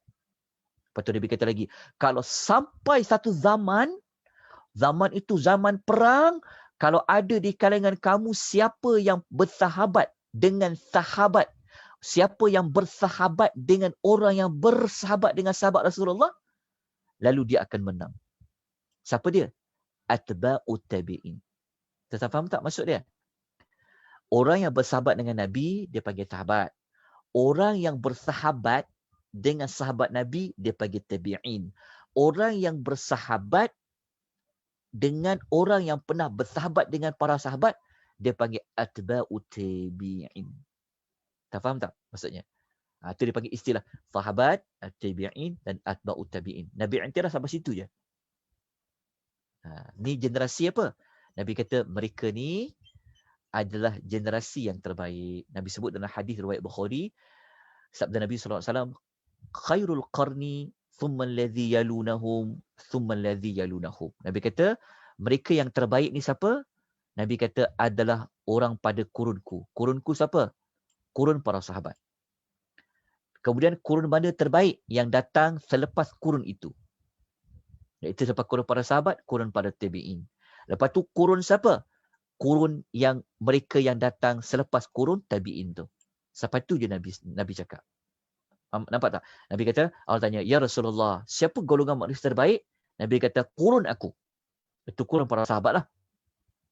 Lepas tu, kurun mana yang terbaik lagi? Selepas kurun para sahabat, itu tabi'in. Kurun mana yang terbaik? Kurun selepas para tabi'in, iaitu atba'u at-tabi'in. Maka tamatlah pengisian kita pada pagi ini untuk pengukuhan betapa pentingnya kita mengikuti sunnah, mengikuti petunjuk yang pernah ditunjuki oleh para sahabat. Kalau kita nak susun dia, 4 khalifah terlebih dahulu.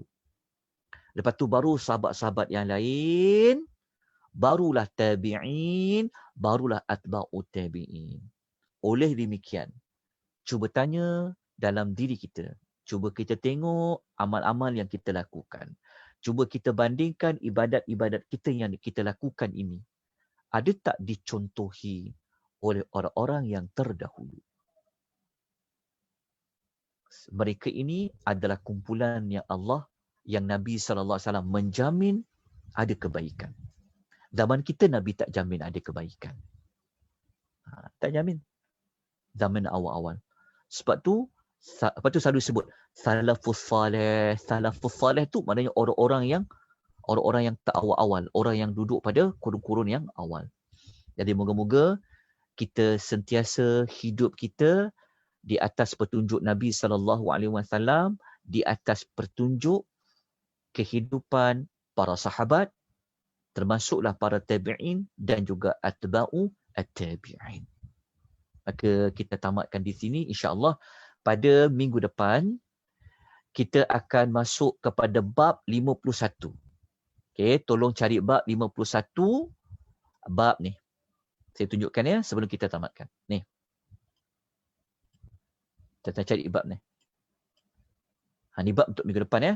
Bab 51 kita akan baca bab ar-raja. Ar-raja'u ni maksudnya harap.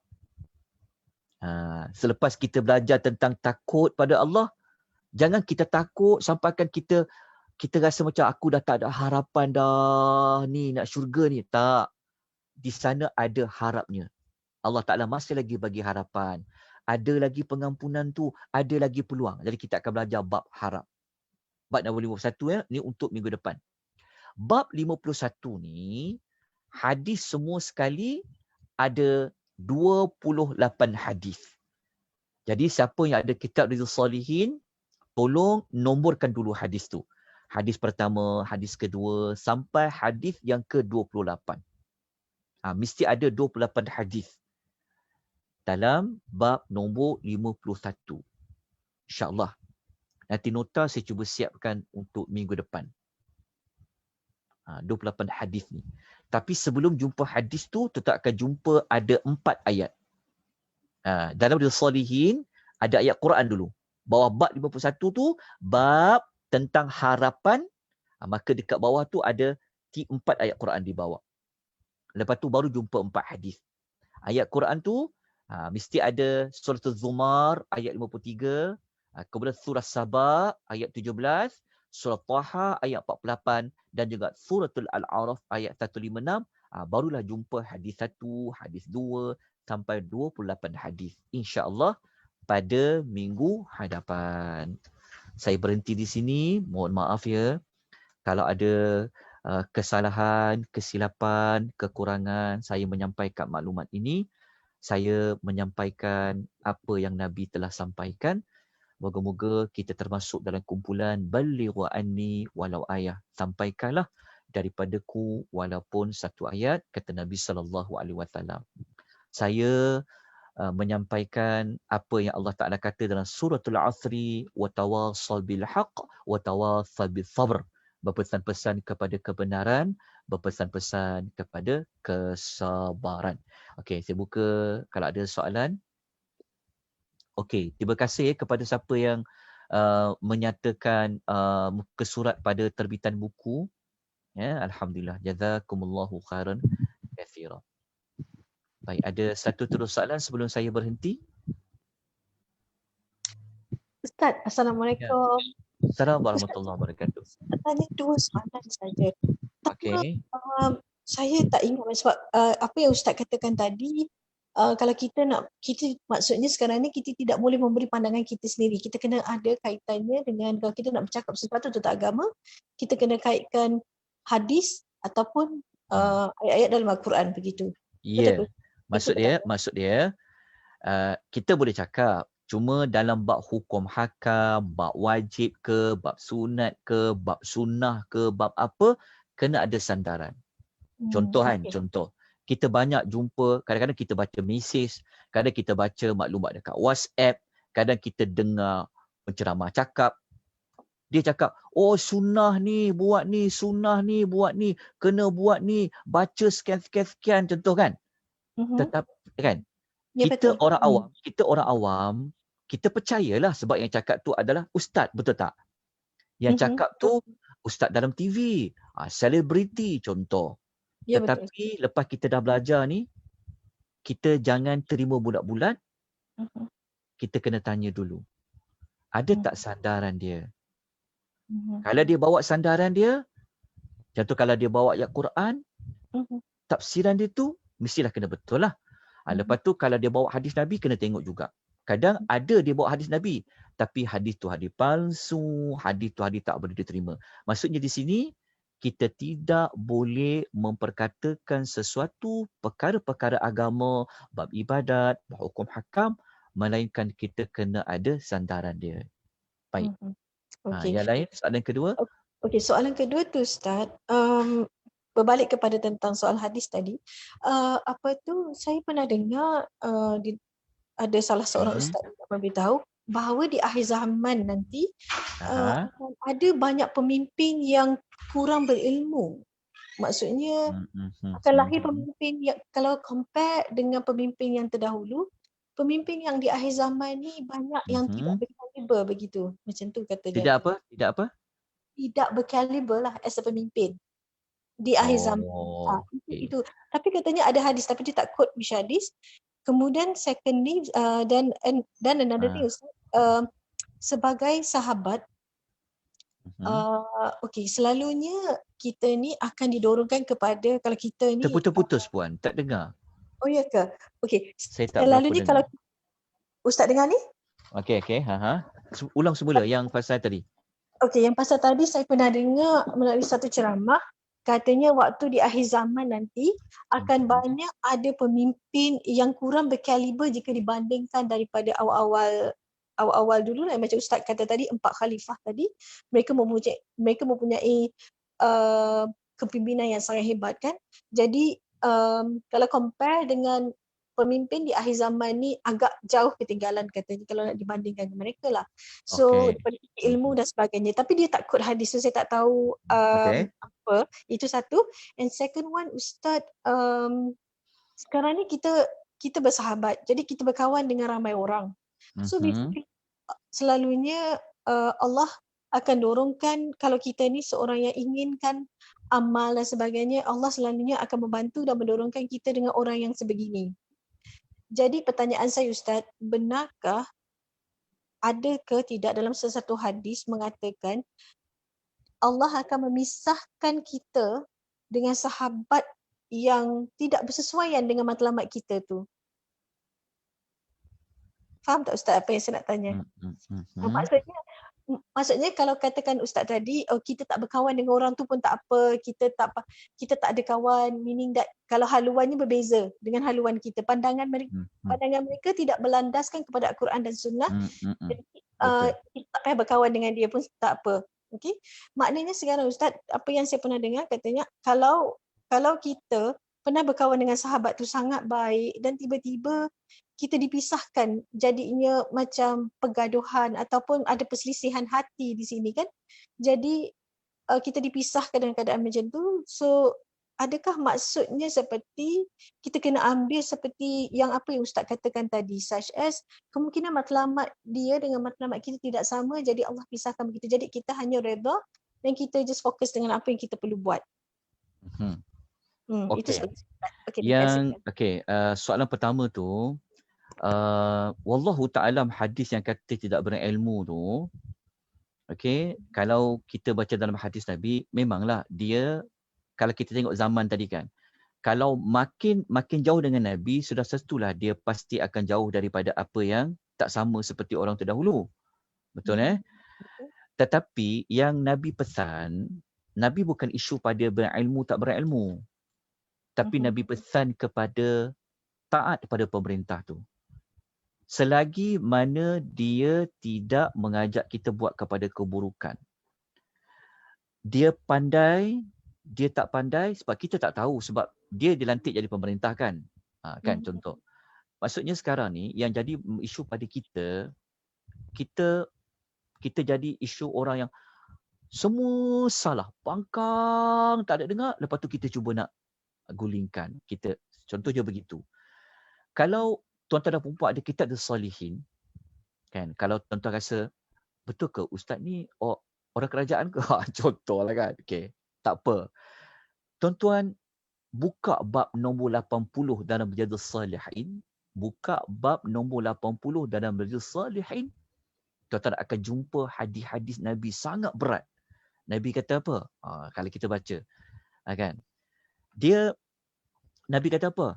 Kalau kita baca pada hadis tu, engkau benci dekat dia ke? Engkau tak suka dekat dia ke? Kata Nabi SAW, kata Nabi, kau jangan angkat tangan engkau daripada mentaati mereka.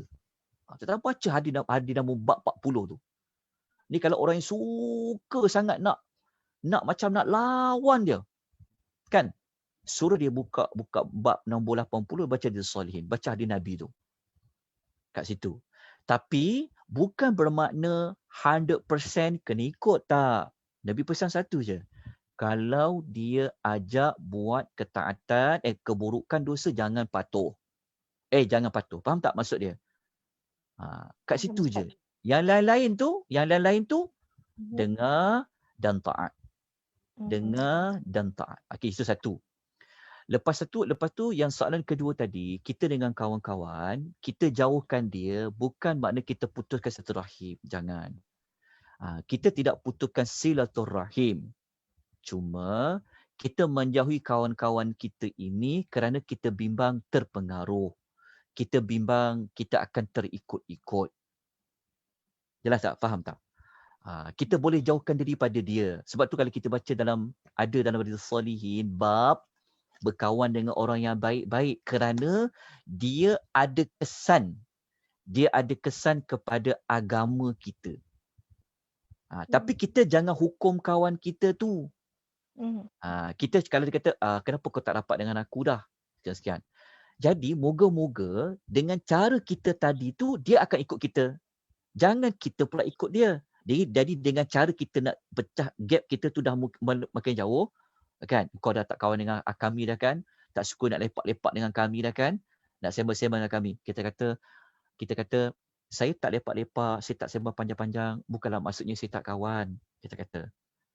Tapi kita ada keperluan lain yang utama. Tak apa. Jadi moga-moga kalau dia betul-betul nak kawan dengan kita, dia akan ikut cara kita. Moga-moga cara kita tadi tu akan bawa dia pergi kepada kita. Jelas. Tapi janganlah kita sampai putuskan silaturahim dari sudut kalau dia sakit, jangan kita tak pergi ziarah dia pula. Kalau dia bagi salam, jangan sampai kita jawab dia pula. Kat situ kena beza tu. Kita tidak rapat bukan bermakna kita putuskan hubungan, dia seorang Muslim, kita seorang Muslim. Dekat situ maksud dia. Lepas tu hadis yang kata tadi tu saya wallahu ta'alam. Yang ketiga tu saya tak tahu. Saya tidak ada ilmu hadis yang kata kalau kawan kita tu memang Allah jauhkan kita dengan dia, memang ada hadis sebut wallahu ta'alam. Tapi kita boleh doa pada Allah. Minta doa pada Allah, ya Allah, kau bagilah aku sahabat-sahabat, kawan-kawan yang boleh bawa aku dekat kepada engkau, ya Allah. Boleh doa tu. Sebab ada kesan besar berkawan ni. Hati-hati ya. Hati-hati kita. Jadi itulah di antara jawapan yang mampu saya yang mampu saya jawab dengan kadar yang saya tahu. Yang lain tu saya memang tak tahu. Wallahu ta'ala alam. Okay, terima kasih Ustaz. Sama-sama. Ada soalan lain? Assalamualaikum Ustaz. Ya. Saya nak kongsi sikit je untuk apps. Kalau siapa-siapa yang tak ada kitab Riyadhus Shalihin kan, dekat Play Store ada satu kitab yang warna hijau punya, Riyadhus Shalihin. Memang saya tengok memang dia ikut kitab Imam An-Nawawi punya. So bagi siapa-siapa yang tak ada, boleh download lah apps tu. Okey. Terima kasih atas makluman. Cuma apps tu dia masuk dia sekarang, kitab dia ambil dengan kebenaran tu tanpa kebenaran. Itu satu isu dia. Oh, okay. So yang Apps tu dia tak macam ni. tahulah. Dia macam ni. Kitab-kitab kan dia ada PDF, kan dia buat bentuk dalam e-book sebagainya kan. Jadi kita kena tanya dulu, adakah dikongsikan dalam apps itu memang penerbit tu benarkan ataupun tidak. Kena tengok dulu. Kalau penerbit tu penerbit siapa? Yang terjemah Riyadhus Shalihin tu penerbitnya siapa? Saya tak pasti. Dia. Sekejap. Kena tengok penerbit dia. Jadi kalau kita boleh hubungi penerbit, kita kena hubungi dia, tanya dia. Saya jumpa kitab ni dalam e-book, kita jumpa dalam apps. Adakah penerbit memang wakafkan kepada orang ramai? Sebab kalau kitab-kitab Arab, memang banyaknya orang wakaf lah. Kalau kitab-kitab Arab, dia memang banyak orang wakaf kan, dia buat bentuk PDF. Beratus-ratus muka surat. Itu memang kalau Arab, dia memang suka wakafkan kitab. Dia letak kat internet, kita boleh download PDF. Tapi kalau yang Malaysia ni, yang Nusantara, saya wallahu ta'ala. Tapi kalau betul dia memang penerbit wakafkan untuk public, maka ambil lah. Faham tak maksud saya? Kat situ, yang saya bimbang dekat situ je lah. Sebab kadang-kadang penerbit ni kan dia cetak, dia jual, dia dapat hasil sebab diorang yang terjemahkan. Jadi kalau dah dihebahkan tanpa izin penerbit, tu yang kita bimbang tu. Tak dapat kebenaran semua tu. Okey. Boleh tanya tu nanti, boleh tanya. Saya tak kata tak ya, maksudnya tanya dulu. Tanya kepada penerbit tu kalau boleh, ataupun siapa yang buat apps tu, tanya adakah semua kitab-kitab yang dia kongsikan tu telah diwakafkan? Okey. Ya, tu perkongsian sangat baik. Jazakumullahu khairan. Boleh bagi untuk boleh tengok tu ada dekat Play Store lah. Dia tulis je Riyadhus Shalihin terjemahan lengkap yang warna hijau. Mungkin tak ni lah. Okey, terima kasih. Terima kasih Ustaz Teguh. Okey, ada soalan lain? Ustaz, sorry Ustaz, nak tanya tadi tu. Kalau misalnya kita download tadi tu Ustaz kan, tanpa izin, katakan benda tu tidak diwakaf, kemudian tanpa izin, apa hukumnya Ustaz? Berdosa Yelah, sebab macam ni, macam mana dia kata berdosa? Sebab kita macam ni, dia ada dua keadaan. Adakah kita hebahkan itu sekadar untuk pembelajaran ataupun kita hebahkan itu untuk komersial? Ada dua kan? Setengah kitab kita photostat, kita gunakan untuk rujukan, dia berbeza dengan kita guna untuk kita komersialkan. Sebab apa? Sebab orang buat kitab terjemahan ni, dia ada penterjemah dia. Penterjemah tu ambil masa terjemah, betul tak? Kan? Lepas tu dia orang cetak, ada design dia cetak. Tiba-tiba ada orang ambil hasil susah payah mereka menterjemah sebagai mencetak dengan dia bagi soft copy.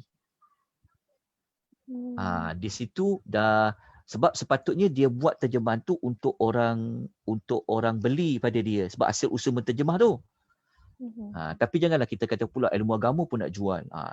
Orang kita ni dia salah faham. Sebab nak menterjemah tu ada penterjemah dia. Tapi kalau guna untuk belajar, untuk pastikan kita betul-betul berkat, ilmu kita, penggunaan tadi tu, kita cuba tanya dulu. Tanya kepada yang kongsi tu, e-book ni dibenarkan ke tak? Macam tu. Sebab sekarang ni banyak isu plagiat, kan? Kita panggil cetak ropak dalam buku, ada tau. Ya, dekat universiti pun berlaku tau. Sebab tu kalau dekat universiti ni memang kita letak kaedah tak boleh pelagiat. Apatah lagi kita nak ambil sebiji maklumat orang tu. Jadi itu adalah adab lah.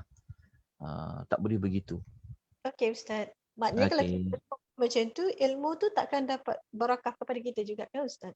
Yalah, kita mendapat maklum kita dapat daripada sumber yang tidak benar lah. Walaupun kita tak guna untuk makan pun, tapi keberkatan lah. Okey, faham. Keberkatan. Macam kita guna buku curi. Macam tu. Janganlah macam tu. Kadang-kadang kita tak perasan tau. Ya betul Benda-benda Ustaz. ni kena jaga. Adab-adab dia kena jaga. Ya, Biarlah betul. kita habis berpuluh ringgit nak beli buku dekat Shopee tu. Okey Ustaz. Faham. Ya. Very good, Moga-moga very Allah good. bagi berkat insya-Allah. Faham Ustaz. Terima kasih banyak. Okey. Ada pertanyaan apa-apa? Okey, kalau ada yang tanya soalan pasal nota Okey, kalau nota saya, nota-nota di Akademi Tadabbur ni, tuan-tuan boleh manfaatkan dengan sebaik yang mungkin Manfaatkan sebaik yang mungkin. Okey. Boleh dikongsikan jika dia memang nak belajar lah. Ya, insya-Allah. Sebab ada juga isu, ada orang sekarang dia ambil maklumat tu dia komersialkan. Sekarang ni macam-macam dia jual buku sekarang ni kan. Yalah, betul. Tapi kami di akademi insya-Allah tak ada masalah itulah. Ya, manfaatkan nota-nota yang ada. Okey, ada soalan ni. Ada yang tanya soalan pada saya pasal pemerintah ni. Ustaz, saya nak tanya ni. Dia kata, kalau pemerintah tu cara pentadbirannya sampai menyusahkan rakyat, masihkah perlu tahan ketat? Boleh ke buat protes ke macam tu? Jawapan dia, kalau kita baca hadis Nabi sebut dah, hang suka ke, hang tak suka ke, hang menyampah ke tak menyampah kat pemerintah tu, hang kena taat dalam perkara kebaikan. Ingat perkataan ni, dalam perkara kebaikan, bukan dalam perkara maksiat. Boleh tak buat protes? Boleh buat protes tetapi dengan adab-adab dia. Faham tak adab-adab dia? Adab-adab dia, janganlah jatuhkan aib dia, jangan cari isu peribadi dia. Kita boleh protes dengan jalan yang betul. Faham tak maksud saya? Protes dengan adab. Dengan berfakta.